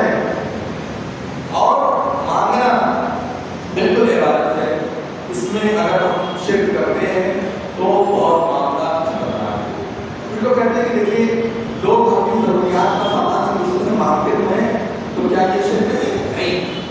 جو چیزیں ہم لوگ ایک دوسرے سے مانگتے ہیں وہ سننے پر اور اس چیز کو ہمیں دینے پر قادر ہے، یہ چیز شرک نہیں ہوتی ہے۔ ایسی چیز مانگنا جو سامنے والا سن بھی نہ رہا ہو اور اسی بات میں اس مدد کو کرنے پر وہ قادر نہیں ہو، یہ شرک ہوتا ہے۔ مثال کے طور پر ہم اپنے بھائی سے کوئی مدد مانگ رہے ہیں، میرا بھائی سامنے موجود ہے، نہ ہم نے کسی طرح کے اتصال کیا، نہ موبائل سے نہ خطوں کتابوں سے، کسی بھی طرح سے کوئی ہم نے اتصال نہیں کیا، یہاں بیٹھے بیٹھے اپنے بھائی سے بات کریں، نہ ہمارا بھائی سن رہا ہے وہ مدد کرنے والا ہے، یہ شرک ہوتا ہے۔ آپس میں ایک دوسرے کا مخلوق کے اعتبار سے اور انسانی ضرورت کے اعتبار میں کسی سے بات دے سکتے ہیں، یہ کون سا شرک ہے؟ یہ شرک تھوڑی نہیں۔ اب اس میں بھی شیطان نے کیا کیا، اس طرح کی چیزوں کو بیچ میں کہا یہ شرک نہیں ہے، بیوی سے کھانا مانگنا یہ شرک نہیں، یہ کیا شرک؟ اس کو کون سا شرک کہہ سکتے ہیں؟ یہ کوئی شرک ہے؟ یہ تو انسان مخلوق اور جو آپس میں جو ایک دوسرے کا تعاون ہے اس کے اعتبار سے تعاون کہ نیکی اور تقویٰ کے کام میں ایک دوسرے کی مدد کرو، یہ تو اس میں آتا ہے۔ تو اللہ تعالیٰ نے نظام بنایا ہے ایک دوسرے سے رب ضبط، یہ کہاں سے شرک ہوتا ہے؟ زبردستی سے شرک بنا دیں اپنے ایک شرک کو چھپانے کے لیے، اور ایک شرک کو جو واقعی شرک ہے اس کو جائز قرار دینے کے لیے ٹھیک ٹھاک کام کو بھی شرک بنا دیں، یا تو دونوں شرک ہیں یا تو دونوں میں سے کوئی شرک نہیں، اپنے حساب سے قرآن حدیث کی تعلیم۔ تو اس لیے دعا یہ عبادت ہے اللہ رب العالمین سے ہی کرنا چاہیے۔ اس پر ہمیں آپ وسیلہ دیکھیں کیا ہے، تو کہتے ہیں وسیلہ کیا ہے؟ وسیلہ ایک بہت بڑا شرک کا ذریعہ بنا۔ وسیلے کا مطلب یہ ہوتا ہے کہ آپ اللہ رب العالمین تک پہنچنے کے لیے، اللہ رب العالمین کو راضی اور خوش کرنے کے لیے جو کام اس نے بتائے ہیں اس کام کو آپ کریں۔ ہم نے نماز پڑھی کی، یہ وسیلہ ہے اللہ تک پہنچنے کا، اللہ کو راضی کرنے کا، ہو گیا وسیلہ۔ رمضان کے روزے ہیں یا نوافل روزے ہیں، یہ ذریعہ وسیلہ ہے اللہ تک پہنچنے، اللہ کو راضی اور خوش کرنے۔ اللہ تک پہنچنے کا مطلب اللہ رب العالمین کی خوشنودی حاصل کرنے کا ذریعہ ہے۔ ابھی قربانی کے کیا ہے؟ قربانی اگر ہمارے کو نئے سے کہا جائے اس کو کہتے ہیں اللہ رب العالمین کو راضی کریں۔ اسی طریقے سے وغیرہ جو بھی عبادت کی قسمیں ہیں، عبادت یا اللہ رب العالمین جو بھی احکام ہے، غریبوں کو کھانا کھلا دیا، قیدیوں کو کھانا کھلا دیا، جو جیلوں میں بند ہے بیچارے، وہی اللہ کی محبت میں مسکین کو کھانا کھلاتے ہیں، جیل میں بند قیدیوں کو کھانا کھلاتے ہیں، اللہ تعالیٰ سے راضی ہوتا ہے، خوش ہوتا ہے۔ غریبوں کی مدد کر دیا، کپڑے پہنا دیے، گرمی کا موسم چل رہا ہے، کسی کو زیادہ گرمی وغیرہ لگ رہی ہے، انتظام نہیں گھر میں ٹھنڈ وغیرہ کا، کولر خرید کر کے دے دیا، کسی کو پنکھا کر کے، یہ سب ذریعے اللہ کو راضی کرتے ہیں۔ اسی کو کہا جاتا ہے ذریعہ۔ ذریعہ کا مطلب یہ نہیں کہ آپ نے قبر کا آگے صدقہ کر لیے، ہاں اب ذریعہ پورا ہو۔ لوگ سوچتے ہیں بس یہی ایک ذریعہ ہے، وسیلہ ذریعہ ثابت کرنے کا مقصد کیا ہے معلوم ہے؟ بس یہی ہے کہ تم اس کو وسیلہ مانو، اس کو تم ذریعہ مانو، یہ تو بات کی بات ہے۔ جب تک صدقہ کرنا بس یہی ایک ذریعہ بچا ہے، باقی کوئی ذریعہ نہیں ہے۔ حقیقت میں وہ ذریعہ ہے ہی نہیں، وہ شرک کا ذریعہ ہے، وہ شرک کا ذریعہ ہے، وہ توحید کے مخالفت کا ذریعہ ہے۔ تو دعا کے اوپر یہ باتیں ہیں تو موضوع اپنا ایک الگ سیپریٹ، اس پر کبھی لمبی باتیں ہو سکتا۔ اس کے علاوہ اگر ہم عبادت کی بات کریں تو ہمیں جیسے کہا محبت جو ہے یہ بھی عبادت ہے۔ ایسی محبت ہمیں اللہ رب العالمین سے کرنی چاہیے، ویسی محبت اگر ہم غیر اللہ سے کریں گے تو یہ بھی شرک ہے۔ جیسے اللہ تبارک و تعالیٰ نے فرمایا قرآن کے اندر کہ قل ان کان آباؤکم وابناؤکم وإخوانكم وأزواجكم وعشيرتكم وأموال اقترفتموها وتجارة تخشون كسادها ومساكن ترضونها أحب إليكم من الله ورسوله وجهاد في سبيله فتربصوا حتى يأتي الله۔ کہہ دو کہ اگر تمہارے باپ، تمہاری اولاد، تمہاری بیویاں، تمہارے پھوپھے قبیلے کے لوگ، اور اسی طریقے سے تمہاری تجارت، تمہارا گھر مکان، یہ ساری کی ساری چیزیں اگر تمہیں اللہ اس کے رسول اللہ کے راہ میں جدوجہد کرنے، جہاد کرنے سے بھی زیادہ محبوب ہے تو ٹھہرے۔ اللہ تعالیٰ کا فیصلہ ہے۔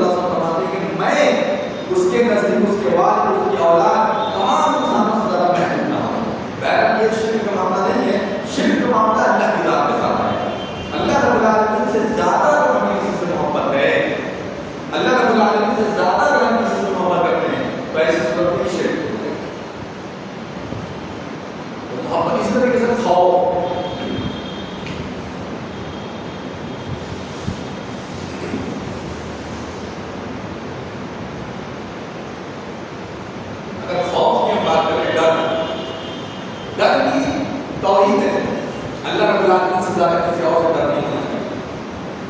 اور ڈر دیکھیے دو طرح کا ہوتا ہے. ایک ہوتا ہے خوف عبادت اور ایک ہے خوف تبعی. خوف عبادت کیا ہے؟ یعنی اللہ رب العالمین کو الہ العالمین مانتے ہوئے اس سے خوف کرنا کہ اگر اللہ تعالیٰ چاہے کہ مجھے کیسے نابود کر دے گا، کوئی طاقت روک نہیں سکتی. یہ خوف. اگر اللہ تعالیٰ چاہے تو جہنم اٹھا کر پیٹ دے گا، کوئی طاقت روک نہیں سکتی. اسے کہتے ہیں خوف عبادت. اور خوف تبعی کیا ہوتا ہے؟ اب سامنے اگر مان لیجیے کوئی خون کھا کر مر آ جائے، انسان اپنے آپ کو بند کر دیتا ہے. ڈر چوہا بھی اگر آ جاتا ہے تو انسان میں ڈر ہوتا ہے، تھوڑا سا بچنا چاہتا ہے. یہ خوف تبعی ہے. اس کا عبادت سے لینا دینا نہیں ہے. یہ انسان کے نیچر سے جڑا ہوا ہوتا ہے. اور خوف عبادت کیا ہے؟ اللہ رب العالمین کے برابر کسی کو رکھ دیں جس سے ہم ڈریں. جیسے بہت سارے لوگ بزرگوں سے اتنا ڈرتے ہیں تو اتنا ڈر اللہ کا نہیں ہوتا جتنا بزرگوں کا ڈر ہوتا ہے. اتنا ڈر اللہ کا بھی نہیں ہوتا جتنا ڈر بزرگوں کا ہوتا ہے. دیکھو تم نے توہین کر دی ہے، تم ہر دن رات کو فاتحہ کراتے تھے، اب تم نے کرانا بند کر دیا نا. اب دیکھو کچھ نہ کچھ ہوگا تمہارے گھر پہ دیکھنے آنے والے لوگ. ایک ڈر ہے. ایک جگہ میں نے دیکھا کہتے ہیں کہ 5 سال سے پہلے ختنہ نہیں کرانا ہے بچے کا. یعنی 5 سال میں بچہ ہو جائے یا 5واں سال چل رہا ہو تب ختنہ کرنا چاہیے. کیوں نہیں کرنا چاہیے 5 سال میں؟ نبی صلی اللہ علیہ وسلم تو 7 دن کرتے تھے. عقیقے والے دن 7 دن نہیں کرتے تھے. اپنا بچے کا لڑکا جو پیدا ہوتا تھا کہتے ہیں 5 سال کے پہلے آپ نے ختنہ کرایا تو کوئی بہت بڑی مصیبت آئے گی، چاہے آج ہے چاہے بعد میں. تو بتائیے اگر کسی نے 5 سال میں ختنہ کرایا تو کرنے والی کوئی مصیبت نہیں ہے؟ کوئی مارا نہیں اتر نہیں تھا، کوئی تکلیف نہیں، کوئی بیماری نہیں ہے. ایسے یاد ہے ہمارے سماج میں اپنے سے اپنا دھرم اور دین بناتے ہیں. جبکہ قرآن موجود ہے، حدیث موجود ہے، علماء موجود ہے، دن رات تکلیف بیان ہو رہی ہے. ایک گھرانہ ہے جس نے کہا کہ ہم لوگ عقیقہ نہیں کراتے. کیوں نہیں کراتے؟ عقیقہ جب بھی ہم لوگوں نے کرایا تو بڑی مصیبت آتی ہے. عقیقے کیوں کرتے؟ یہ معیار ہے انسان کی شریعت کو فالو کرنے کا کہ اس کے یہاں مصیبت آ جاتی ہے، تکلیف آ. جب عقیقہ کر رہا ہے تو تکلیف آ جاتی ہے. اور عقیقہ بند کر دیا تو سب ابھی تک زندہ ہے، کوئی مرا نہیں ہوتا ہے، کسی کو بخار نہیں ہے. یہی مطلب ایک دینی عمل کو جو سنت ہے، جس کا ذکر احادیث کے اندر آیا ہے، اس کو انسان نے اپنے اوپر مصیبت کا ذریعہ سمجھ لیا. یہ سب نہیں ہونا چاہیے. محبت سب سے زیادہ اللہ سے ہونا چاہیے اور خوف سب سے زیادہ اللہ سے. ومن الناس من يتخذ من دون الله اندادا يحبونهم كحب الله. بہت سارے لوگ ایسے جنہوں نے اللہ رب العالمین کے علاوہ دوسروں کو اپنا معبود بنایا اور اتنی محبت اس معبود سے کرتے ہیں، اتنی محبت کرتے ہیں جتنی محبت اللہ سے کرنی چاہیے تھی. والذین آمنوا اشد حبا للہ. اور جو ایمان والے ہوتے ہیں وہ اللہ رب العالمین سے محبت کرنے میں سب سے زیادہ شدید ہوتے ہیں. سب سے اللہ تعالیٰ سے بڑھ کر کسی سے محبت نہیں کرتے اور اللہ رب العالمین سے بڑھ کر کسی سے ڈرتے نہیں. اب اس کا مطلب یہ نہیں کہ آپ مجھے مار کنویں میں کود جائیں گے، ہمیں ڈر نہیں ہے، ہم کچھ بھی کریں گے، کوئی بھی بولیں گے ہمارا کوئی بات نہیں. یہ سب نہیں ہے. اپنے ہاتھ سے اپنے آپ کو ہلاک مت کرو. معلوم ہے سامنے والا ظالم ہے تو ہمیں ایسا کوئی کام نہیں کرنا ہے جس سے اس کو ظلم کرنے کا موقع ملے. ایسا نہیں کرنا چاہیے، حساب سے رہنا چاہیے. تو خوف ہو گئی، محبت ہو گئی، توکل بھروسہ عبادت ہے. بھروسہ عبادت ہے. اللہ پر بھروسہ کیجیے. اللہ رب العالمین سے زیادہ کس کا بھروسہ مت کیجیے. یہ دنیا والے کیا ہے؟ دنیا والے سے اپنی بار بولیں گے اگر کام کرنے لائق نہیں ہوگا، دوسری بار بولیں گے فون سوئچ آف ہو گیا بھروسہ. اور سوئچ آف نہیں ہوا تو کچھ نہ کچھ تو دوسرا ہو جائے، یا تو آپ بلاک ہو جائیں گے. یہ ہے دنیا والوں کا بھروسہ. اسی لیے بعض لوگ کہتے ہیں کسی سے کوئی کام کرنے کے لیے 2 بار 1 بار کہیے، یاد دکھانے کے لیے دوسری بار تیسری بار کہیے. ہو سکتا ہے انسان بھول جائے، انسان مشغول رہتا ہے، مشغول رہتا ہے، کبھی کبھی ذہن سے بات نکل جاتی ہے. لیکن 3 بار سے 2 بار 3 بار ہو جاتا ہے. ورنہ اس سے یہ ہوگا کہ سامنے والے پر آپ ڈپینڈ ہو گئے اور یہ سوچ رہے ہیں وہی کرے گا تو ہوگا ورنہ نہیں، وہ کرے گا تو ہوگا ورنہ نہیں. اور یہ انسان کے اندر مخفی طور پہ ہڈن فیت آ جاتا ہے. ہڈن فیت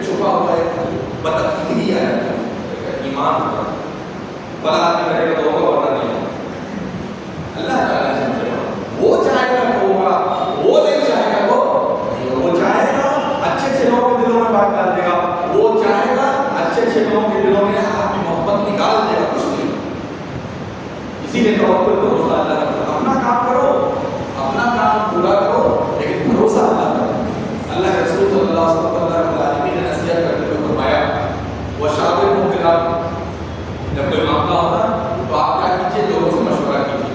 مشورہ کرنے کے بعد کیا کیجیے؟ وشاورہم فی الامر فاذا عزمت، پھر جب آپ عزم کر لیں، مشورہ کرنے کے بعد ایک نتیجے تک پہنچ جائیں، فیصلے تک پہنچ جائیں، آپ نے فیصلہ کر دیا، فتوکل علی اللہ، فیصلہ کر کے پھر بھروسہ اللہ کرو، آگے بڑھ جاؤ، پھر پیچھے مت کر کے بتاؤ. اللہ تعالیٰ جو چاہے گا ہوگا، جیسا چاہے گا ہوگا. مشورہ کر دیا، عزم کر دیا، بھروسہ کر لیا. تو بھروسہ یہ ایمان ہے، یہ توحید ہے. سب سے زیادہ بھروسہ ہمیں اللہ پر رکھنا ہے. ماں باپ پہ بھروسہ نہیں ہونا چاہیے. ماں باپ کی عزت احترام کرنے کو کہا گیا، بھروسہ کرنے کے لیے نہیں کہا گیا.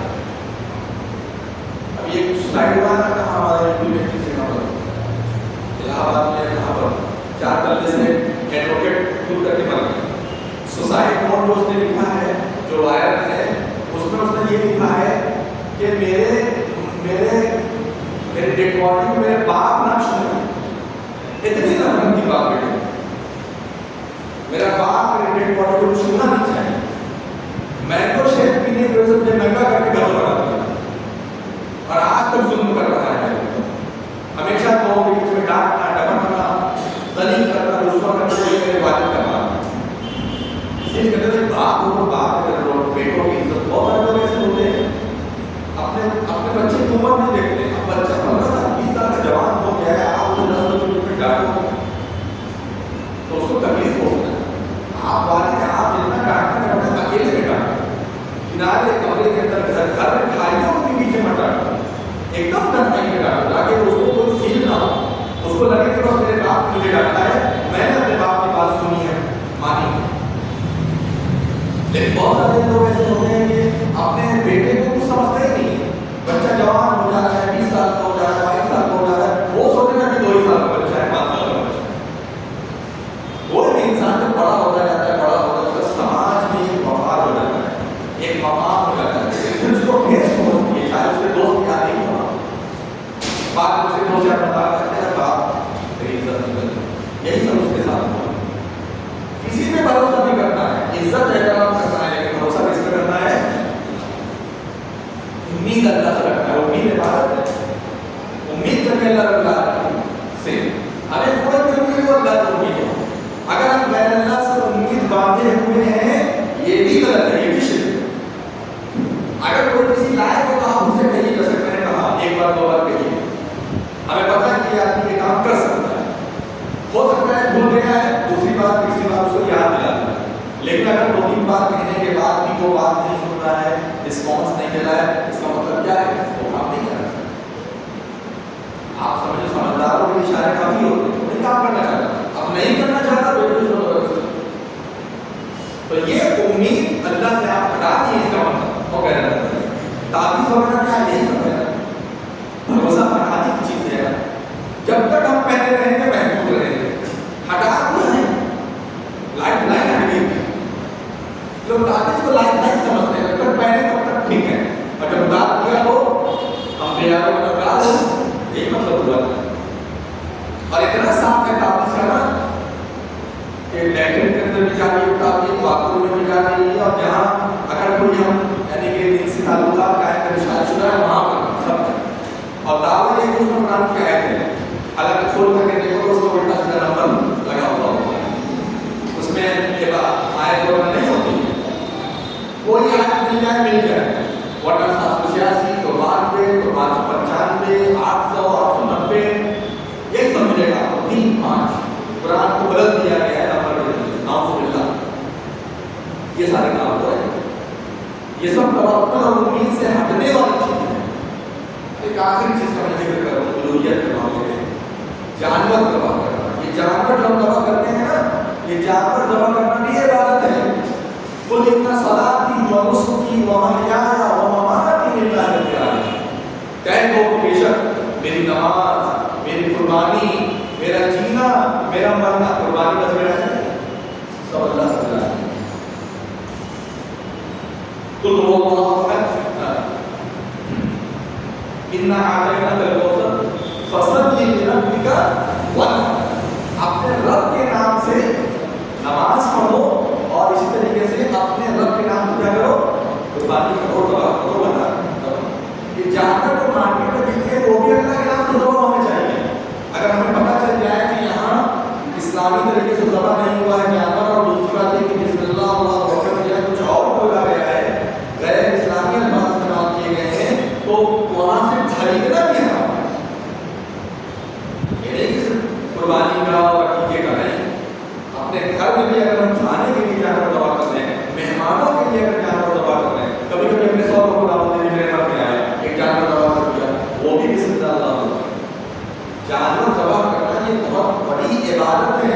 ملعون من ذبح لغیر اللہ، اللہ کے علاوہ کسی اور کے نام پہ ذبح کرنے والا ملعون ہے، جو لعنت ہے. شرک اکبر کا مرتکب ہے، ایسا آدمی شرک اکبر کا مرتکب ہے، اسلام سے خارج ہو گیا. اور ایک چیز اور ایڈوانٹ اس میں بسم اللہ اللہ اکبر کو کہا، لیکن دل کے اندر نیت ہے غیر اللہ کو خوش کرنے کی، تب کیا ہوگا؟ تب بھی حرام ہو جائے گا، تب بھی شرک اکبر ہو جائے گا. مثلاً ہم نے جانور ذبح کیا اللہ کے نام سے، لیکن میرے دل میں یہ نیت ہے کہ میں اس لیے اس جانور کو ذبح کر رہا ہوں کیونکہ فلاں آدمی اس جانور کے ذبح ہونے سے خوش ہو جائے، خوش ہو جائے. نواز حسن خان رحمۃ اللہ علیہ جو بھوپال کے تھے، بہت بڑے فقیر ہیں، انہوں نے تو یہاں تک لکھا ہے کہ اگر مہمانوں کو اس کے جانور ذبح کر کے رکھ رہے ہیں کہ مہمان خوش ہو جائیں کہ میرے آنے کی وجہ سے جانور ذبح ہوا، یہ بھی شرک ہے. اتنا خطرناک معاملہ ہے. جو جانور ذبح کرنے کو غیر اللہ کی خوشی کا ایک ذریعہ بنا جاتا چاہیے. جانور ذبح کر کے اپنے چناؤ کو وہ خوش کر کے آج بھی ہے، بلی دیتے کیا ہے؟ خودوں کو خوش کرنے کے لیے ہوتا ہے. اس لیے اس کا توحید سے بہت گہرا تعلق ہے. جانور ذبح کرنے کا بہت گہرا تعلق ہے. اسی لیے ہم لوگ کہتے ہیں جانور جو بریانی کھاتے ہیں نا، بہت سارے اہل حدیث بریانی کی دعوت کھانے پہنچ جاتا ہے. کہتے ہیں کہ بڑے پیر صاحب کے جو ہے نام سے بریانی چل رہی ہے اور تبرک ہے اس کے اندر، اس کو کھائیے، آپ طرح بنائیے. وہ بڑے پیر صاحب جو بھی ہیں ان کو خوش کرنے کے لیے وہ بریانی بنائی گئی، ورنہ اور کس مہینے میں کیوں نہیں کر رہے ہیں، کسی اور مہینے میں کیوں نہیں کر رہے ہیں، اسی مہینے میں کر رہے ہیں، مخصوص ایام میں کر رہے ہیں. پتہ چلا یہ راضی اور خوش کرنا ہے اللہ کو نہیں بلکہ غیر اللہ. بسم اللہ اللہ اکبر بھی کہنا ضروری ہے، اور دل کے اندر اللہ رب العالمین کو راضی کرنا بھی ضروری ہے. تب جا کر کے جانور کا جو ذبیحہ ہے وہ حلال ہوگا اور توحید پر یہ کام ہوگا، ورنہ یہ اس کے برخلاف شرک اکبر ہوگا. یہ عبادتیں صرف نماز روزہ عبادت نہیں ہے، وہ تو عبادت ہے لیکن اتنی چیزیں بھی عبادتیں ہیں، اس کا خیال رکھیں. آخری توحید جو ہے روزانہ وہ ہے توحید اسماء و صفات. توحید اسماء و صفات کیا ہے؟ اللہ رب العالمین کے مخصوص نام ہیں، وَلِلَّهِ الْأَسْمَاءُ الْحُسْنَىٰ، اللہ کے اچھے اچھے نام ہیں، فَادْعُوهُ بِهَا، ان ناموں سے اللہ کو پکارو. اور اللہ رب العالمین کی کچھ خصوصیات ہیں، ان ناموں کو ان صفات کو آپ اللہ کے لیے خاص کر دیں، اس کو ہم کہتے ہیں توحید اسماء و صفات. یعنی اللہ کے ناموں کی توحید، اللہ کی صفات کی توحید. جیسے اللہ رب العالمین سنتا ہے، سننا کیا ہے؟ اللہ رب العالمین کی صفت ہے. اللہ تعالیٰ دیکھتا ہے، دیکھنا کیا ہے؟ اللہ رب العالمین کی صفت ہے. لیکن ہم بھی دیکھتے ہیں، ہم بھی سنتے ہیں، فرق کیا ہے؟ وَلَمْ يَكُن لَّهُ كُفُوًا لَيْسَ كَمِثْلِهِ شَيْءٌ، اس کے برابر کا کوئی نہیں ہے، اس کے جیسی کوئی بھی شخصیت نہیں ہے. وہ ایسا دیکھتا ہے، اب ہمارا دیکھنا کیا ہے؟ محدود ہے. اس مسجد کے باہر کیا بات کوئی بتا سکتا ہے؟ اس مسجد کے باہر کون کھڑا ہے وہاں پر کوئی بتا سکتا ہے؟ کیمرہ دیکھ کر بتانا وہ ذریعہ ہو گیا، اس کو چھوڑ دیں. ہمارے کیمرے میں تو کیا کر رہا ہے؟ اللہ تبارک و تعالیٰ ایک مرحلے میں، ایک وقت میں، ایک ہی وقت میں پوری دنیا کے لوگوں کو دیکھ رہا ہے. سب کچھ اللہ کو معلوم. وہی قرآن مثقال حبۃ، اگر ایک مثقال برابر میں کوئی دانے کی اگر بات کرو گے لَأَتَيْنَا بِهَا، اللہ کو اس کا بھی علم ہے ولا سننے کی طاقت کتنی ہے؟ ابھی یہاں پر دو چار لوگ ساتھ بولنے لگیں گے تو اپنے بھائی یہ نکال کے بولو.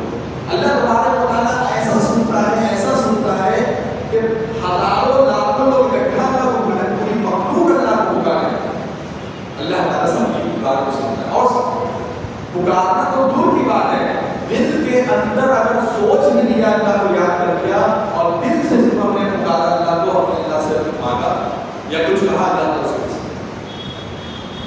انہ علیم بذات الصدور، اللہ تعالیٰ سینے کے بھید کو بھی جانتا ہے، سینے کے بھید کو اللہ کو کوئی نہیں جانتا۔ یہ شرک ہے جب کسی کے سامنے بیٹھ کر کے بولے کہ یہ آپ کی ضرورت ہے۔ کبھی کبھی آپ لوگوں کے پاس جاتے ہوں گے یا سنے ہوں گے یا کچھ بدعقیدہ قسم کے مسلمان ہو جاتے ہیں، جب بتاتے ہیں ان کو تو بغل میں بیٹھا ہو بدتمیز تم بتاؤ گے، سب پتہ ہے حضرت کو، تم بتاؤ گے تمہارے ساتھ ہے، تمہیں کچھ پتہ نہیں ہوگا، سب کچھ پتہ ہے، تم کیا سمجھ کر رکھے ہوئے حضرت کو؟ یہ سب کر کر کے ہمارا برباد ہے، یہ سب چیزیں صحیح نہیں میرے بھائی۔ یہی توحید اسماء و صفات ہے۔ قل هو اللہ احد، کہو اللہ ایک ہے، اللہ الصمد، اللہ بے نیاز، اللہ تعالیٰ کو کسی بھی چیز کی کوئی ضرورت نہیں ہے، لم یلد ولم یولد، نہ تو اس نے کسی کو پیدا کیا نہ وہ کسی سے پیدا ہوا ہے، یعنی جیسے ایک ماں جو ہے بچے کو پیدا کرتی ہے ویسے نہ اللہ نے کسی کو پیدا کیا نہ وہ کسی سے پیدا ہے، ولم یکن لہ کفوا احد، اور اس کے برابر کا کوئی نہیں، اس کے جیسا کوئی نہیں۔ اس لیے اللہ رب العالمین کے نام کے بارے میں، صفات کے بارے میں کوئی بات آئے تو ہمیں یہ نہیں کہنا چاہیے کہ اللہ ویسا ہے ویسا ہے، اللہ کے مثال بیان کرنا جائز نہیں۔ کبھی بھی اللہ رب العالمین کے اسماء یا صفات کی تمثیل مثال نہیں دینا چاہیے، یہ نہیں کہنا چاہیے کہ ویسا ہے۔ جیسے کہ کسی نے پوچھا امام مالک رحمۃ اللہ علیہ سے کہ اللہ تعالیٰ عرش پر کیسے بیٹھا ہوتا ہے، تو فرمایا کہ الاستواء معلوم ہے، اللہ تعالیٰ عرش پر مستوی ہے، یہ تو ہمیں پتہ ہے، والکیف مجہول، کیفیت ہمیں نہیں معلوم ہے، اللہ تعالیٰ کیسے بیٹھا ہے، وسوال بدعہ، اور اس کے بارے میں اللہ سوال کرنا بدعت ہے۔ اللہ تعالیٰ نے قرآن میں دیکھا ہوگا آپ نے ید کا لفظ ہے، ید اللہ، اللہ تعالیٰ، اللہ تعالیٰ کی پٹلی کا ذکر ہے، یشفن صاحب صاحب کا پٹلی، اللہ نے اپنی پٹلی کا ذکر کیا، اللہ نے اپنے ہاتھ کا ذکر کیا ہے، اعین الناس، اللہ تبارک و تعالیٰ نے اپنی آنکھ کا ذکر کیا ہے، اللہ رب العالمین نے بہت ساری چیزوں کا ذکر کیا ہے۔ اب اس کو ہم کیا کریں گے، اس کو ہم مانیں گے اللہ کا ہاتھ ہے، ایسا ہے ہمیں نہیں مانتا، ایسا ہے پتہ نہیں کیسا ہے اللہ کا ہاتھ ہے، لیکن ماننا بھی ہے کہ اللہ کا ہاتھ ہے۔ جو لوگ اللہ کے ہاتھ میں کھاتے ہیں وہ غلط ہے، یہ غلط ہے ہاتھ اللہ کا، کیسا ہے وہ ہمیں مانتا، فیگر اس کا کیسا ہے، اس کی پٹلی کا فیگر کیسا ہے ہمیں نہیں۔ یہ ہے توحید اسماء و صفات، اللہ رب العالمین کے جتنے بھی نام اس کو اللہ کے لیے ثابت کیجیے، جتنی صفات ہے اللہ کے لیے ثابت کیجیے، تب جا کے ہماری توحید مکمل ہوگی۔ زیادہ تر شرک توحید اسماء و صفات میں برائی کی وجہ سے نہیں ہوتا ہے، جیسے کہ سینے کے بھید کو اللہ تعالیٰ جانتا ہے، اس میں لوگ شرک کرتے ہیں کہ سینے کے بھید کو بنا نہیں جانتا ہے۔ تو میرے بھائی یہ ہے توحید اسماء و صفات، تینوں توحید کو ہمیں سمجھنا ہے، توحید ربوبیت، توحید الوہیت، توحید اسماء و صفات۔ اگر ان تینوں چیزوں کو سمجھ لیں اچھے سے اور ازبر کر لیں گے، یاد کر لیں گے اور میمورائز کر لیں گے تو انشاءاللہ ہم لوگ شرک کے راستے پر پڑ جائیں گے۔ یہ جتنی ہم نے توحید کے بارے میں باتیں بتائی، اسی کا الٹا جو کام ہے اسے کیا کہتے ہیں، شرک کہتے ہیں۔ بس شرک نہیں کرنا، توحید کے مخالف جو کام ہے، توحید کے منافی جو کام ہے اسے کیا کہتے ہیں، شرک۔ تو توحید کو سمجھ گیا وہ شرک سمجھ جائے گا۔ رات کا الٹا دن، رات نہیں تو دن ہے، دن نہیں تو رات، بس وہی۔ تو توحید کے مطابق زندگی گزاریں، اپنے آپ کو شرک اور شرک کی دلالتوں سے بچائیں۔ اللہ تعالیٰ سے مانگنے میں دعا کرتے ہیں کہ اللہ تعالیٰ ہمیں سب سے پہلے علم عطا فرما، تاکہ ہم علم کی روشنی میں صحیح مسائل کو سمجھ سکیں اور اس پر عمل کر سکیں۔ اللہ تبارک و تعالیٰ علم حاصل ہو جانے کے بعد ہمیں اس پر عمل کرنے والا تھا، ہمیں توحید کے مطابق زندگی گزارنے والا تھا۔ شرک اور شرک کی جتنی قسمیں ہیں اللہ تعالیٰ وہ ہمیں تمام چیزوں سے محفوظ کر دے، بچا دے، جب تک ہمیں دنیا میں زندہ رکھے اسلام اور ایمان پر۔ اور جب وفات کا وقت آئے ہمارا ساتھ خیر فرما، کل میں شہادت لا الہ الا اللہ محمد رسول اللہ وفات کا وقت آمین۔